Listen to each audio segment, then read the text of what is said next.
নিজ হাতে উপার্জিত খাবারের চেয়ে, অর্থের চেয়ে শ্রেষ্ঠ খাবার পৃথিবীর কোন মানুষ কোনদিন ভক্ষণ করে নাই। চিল্লায় কোন সুবহানাল্লাহ। শ্রেষ্ঠতম খাবার, নিজ হাতে উপার্জিত খাবার, ঘাম ঝরিয়ে যে অর্থ উপার্জন করা হয়, যে ইনকাম করা হয়, এটা হালাল। আর হালাল খেয়ে দোয়া করলে কবুল করে কে? এজন্য খেটে খাওয়া মানুষ, শ্রমজীবী মানুষ আর মেহনতি মানুষদেরকে বিশ্বনবী খুব ভালোবাসতেন। তারা বিশ্বনবীর বন্ধু আর বিশ্বনবী ছিল তাদের বন্ধু। সুবহানাল্লাহ পড়েন। এত ভালোবাসতেন বিশ্বনবী খেটে খাওয়ার মেহনতি মানুষদেরকে। সব সময় বিশ্বনবী সাল্লাল্লাহু আলাইহি ওয়াসাল্লাম তাদের জন্য দোয়া করতেন। এজন্য যারা খেটে খায় তারা কপালওয়ালা, তারা মুস্তাজাবুদ দাওয়া। তারা কি?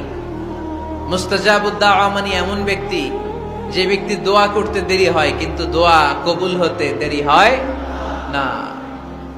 আপনারা এখানে ব্যবসা করেন কে কে? দেখি তো, হাত তুলেন তো। ব্যবসা, মাশাআল্লাহ, অনেক ব্যবসায়ী আছে তো দেখি। আচ্ছা, হাত নামান।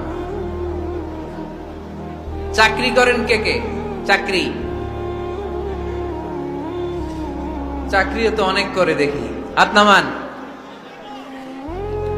প্রবাসী, ছুটিতে দেশে আসছেন। হুজুর আমি আছি, কই?